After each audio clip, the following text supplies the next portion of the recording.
नमस्कार, माझं नाव आहे श्याम भुरके. मोठमोठ्या लोकांना भेटावं, त्यांच्याकडनं त्यांच्या आयुष्यातले प्रेरणादायी प्रसंग ऐकावेत, हाच माझा छंद. बँकेतली नोकरी आणि मोठ्या लोकांना भेटणं हा छंद. त्यातले काही प्रेरणादायी प्रसंग आपल्यापुढं मांडावेत म्हणून या आनंदाचं ATM नावाची व्याख्यान मला सुरू केली. त्यातला एक प्रसंग ऐका. निसर्गप्रेमी, वनातनं फिरायला आवडणारे, वनाधिकारी म्हणून नोकरी केलेले मारुती चित्तमपल्ली, सोलापूरचे, 1932चा जन्म. अनेक कारणांनी मी त्यांना भेटत राहिलो आणि पुढे बँक ऑफ महाराष्ट्रमध्ये मी ट्रेनिंग कॉलेजचा प्रिन्सिपॉल झालो. त्यावेळेला त्यांना आमंत्रण केलं आणि म्हटलं, आमच्या ह्या अधिकाऱ्यांपुढं तुम्ही येऊन बोलावं, मी तुमची मुलाखत घेतो. पण पुण्याच्या प्रभात रोडवर 11व्या गल्लीतल्या ट्रेनिंग कॉलेजमध्ये त्यांची मुलाखत ठेवली. गावातल्या लोकांनाही आमंत्रित केलं होतं, त्यामुळे चांगलं व्यासपीठ करून असं भव्य कार्यक्रम केला. कविवर्य गंगाधर म्हांबरे हे प्रमुख पाहुणे म्हणून त्याला उपस्थित होते. आणि मग चित्तमपल्लींबरोबर मुलाखतीचा कार्यक्रम हा सुरू झाला. ते शिकायला फर्ग्युसनमध्ये होते आणि फर्ग्युसनमध्ये शिकत असताना त्यांना तिथे एक पाटी दिसली की काही फॉरेस्ट ऑफिसर्स यांची नेमणूक करायची आहे. त्याच्यात जर कोणाला भाग घ्यायचा असेल तर त्यांनी अर्ज करावेत. यांना तसं जंगल वगैरेची आवडच होती. ते म्हणले, शिक्षण काय पुढेही बघता येईल, आता ही संधी घालवायची नाही. म्हणून तिथं त्यांनी तो अर्ज केला. अर्ज केल्यावर त्याची प्राथमिक तयारी म्हणून त्यांनी सांगितलं, तुम्हाला हे सुमारे 30 किलोमीटर अंतर चालून यायचं आहे, ते इतक्या वेळात यायचं आहे. आणि त्यांनी इथून लोणावळ्याच्या भागात जा असं सगळं पहाटे फिरणं यांनी तयारी केली. आणि खरोखर ते निवडले गेले. निवडल्यावर झालं, दक्षिणेकडे त्यांना तिथे बोलवलं होतं. तिथे गेले आणि तिथंसुद्धा त्यांनी उत्साहानं काम केल्यामुळे त्यांना फॉरेस्ट ऑफिसर म्हणून, वनाधिकारी म्हणून त्यांची नेमणूक झाली. ही तळेगाव भागात झाली. आणि तळेगाव भागामध्ये तर गोनी दांडेकर राहत होते, तेही निसर्गप्रेमी होते, म्हणून त्यांच्या घरी जायला लागले आणि त्यांच्याकडनं मार्गदर्शन घ्यायला लागले. गोनी दांडेकरांची साधी राहणी पाहून यांच्याही लक्षात आलं की अरे, निसर्गप्रेमी माणसांना असं साधंच राहायला पाहिजे. सगळ्या गोष्टी ते त्यातनं शिकत होते. पुढं जंगलामधनं फिरत असतानाच्या कथा ह्या त्यांनी पुस्तकातनं लिहायला सुरुवात केली. त्या कळायला लागल्या. वेगवेगळी शिबिरं घ्यायला लागली. पुणे विद्यापीठामध्ये त्यांनी घेतलेलं जे शिबिर होतं त्याला मी एक विद्यार्थी म्हणून नाव नोंदवून त्याच्यात गेलेलो होतो. खाटीक पक्षी त्यांनी दाखवला तिथं झाडावर. हा खाटीक पक्षी काय करतो तर सरडा वगैरे मारला तर तो एका काट्याला खोचून ठेवतो आणि भूक लागेल तसा तसा खातो. ते त्यांनी दाखवलं होतं आम्हाला. ते कवडीला घेऊन गेले होते. या कवडीला, पुण्याजवळचं हे कवडी, तिथे अनेक पक्षी येतात परदेशातले, पांढरे शुभ्र पिसारा असलेले असे, जसे काही राजहंसच. पण त्यांच्या लक्षात आलं की काही जण येऊन यांची शिकार करतात. पुण्यातनं येतात कारमधनं आणि शर्यच्या बंदुका घेऊन हे सगळे पक्षी मारत असतात.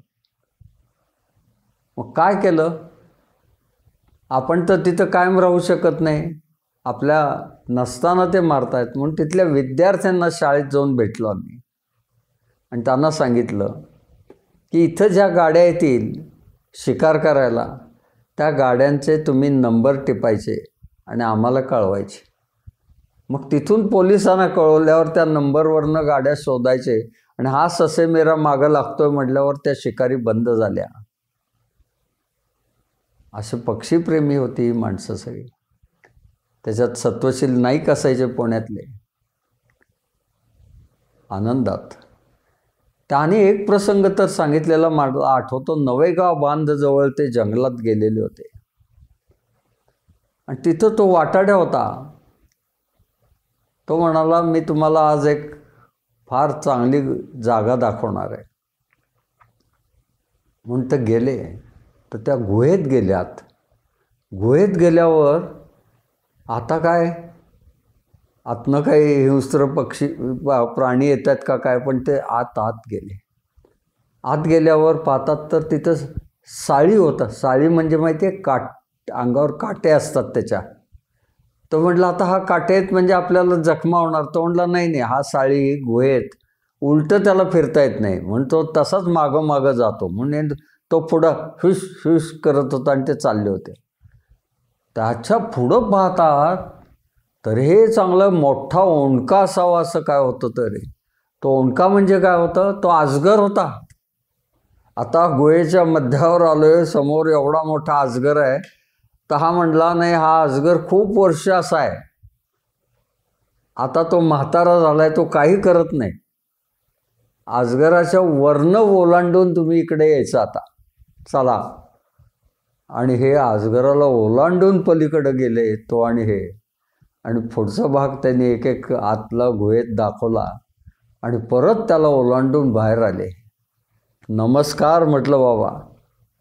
गुहेमध्ये आत एका अजगराला ओलांडून जाणारा असा साहित्यिक मी कधी पाहिलाच नाही जगात. बाकीचे साहित्यिक आपली वर्णनं करत असतात, काल्पनिक असतात ती, पण हे तुमचं काय प्रचंड आहे म्हटलं. वा वा वा, हे का तुम्हाला नमस्कार करावा तेवढं थोडाच आहे म्हटलं. असं आहे.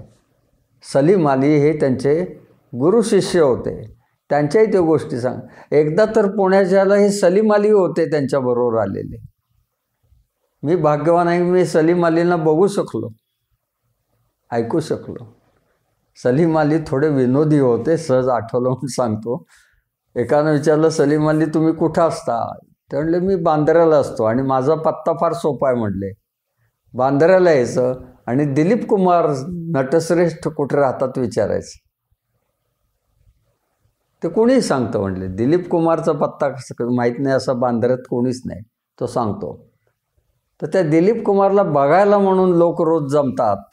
ते तो बाहेर गॅलरीत येईपर्यंत ते असे समोर रस्त्याच्या या बाजूला म्हणून बसतात. ते त्या बंगल्याच्या समोर जिथं माणसं जास्त बसतात ते माझं घर म्हटले. पण ते दिलीप कुमारला बघायला आलेले असतात असं त्यांनी सांगितलं. सलीम अली काय, मारुती चित्तमपल्ली काय, ही सगळे फार मोठ्या कहाण्या म्हणून त्यांचं चकवा चांदणं हे पुस्तक जरूर वाचा, जरूर वाचा. आपणही मोठे व्हायला लागतो.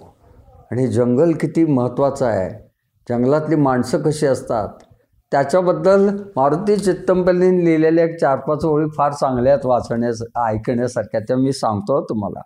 ते म्हणले पर्वतात राहण्याचे काही फायदे असतात. त्यातला क्रमांक 1, अनाहूत पाहुण्यांचा त्रास नाही. 2, बरोबर का चूक हा तिथं जंगलात वाद नाही. 3, संपत्तीबद्दल कधी भांडण नाही. 4, सैतानी वृत्तीच्या माणसांशी संबंध येत नाहीत. 5, लेख लिहिण्याबाबत संपादकांचा तिथं आग्रह होत नाही. 6, थोड्या मोठ्यांची निंदा करणं तिथं नसतं.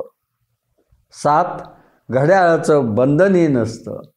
असे मजेशीर त्यांनी त्या एकांतवासातले सर्व लाभ तिथं दिलेले आहेत. हे मारुती चित्तमपल्ली साहित्य संमेलनाच्या निवडणुकीला उभे राहिले. निर्मल कुमार फडकुले, सोलापूरचे डॉक्टर निर्मल कुमार फडकुले म्हणजे साहित्यातले तिथले गुरुच. आणि सोलापुरातच संमेलन आहे म्हटल्यावर तेच निवडून येणार असं गृहीत धरलं होतं. पण अचानक यांनी अर्ज भरला चित्तमपल्लीने आणि चुरस निर्माण झाली. चुरस कसली? सगळे म्हणले फडकुलेच निवडून येणार, फडकुले. त्यांचा प्रचारही जोरात झाला होता. आणि मारुती चित्तमपल्लीने पत्रकार परिषद एक घेतली. तिथे एवढंच म्हणाले ते की मी आयुष्य माझं सगळं जंगलात घालवलं, झाडं पाहिली, त्यांच्यावर प्रेम केलं, पक्ष्यांनी मला समजून घेतलं, प्राण्यांनी मला समजून घेतलं. आता ह्या निवडणुकीच्या निमित्तानं माणूस काय करतो एवढंच बघायचं आहे, बाकी काही नाही आहे. आणि ह्या एका वाक्यानं ते प्रचंड मतानं निवडून आले. शेवटी लोकांच्या मनात सुद्धा निसर्ग याच्याबद्दल प्रेमच असतं, तेच दिसून आलं. पण आपण हा किस्सा ऐका, हा सगळ्यांना सांगा. आणि सगळ्यात महत्त्वाचं म्हणजे निसर्गावर प्रेम करत राहा, निसर्गावर प्रेम करत राहा. कॉन्क्रीटच्या जंगलात राहत असलात तरी निसर्गावर प्रेम करा, हे जास्तीत शेअर करा. धन्यवाद.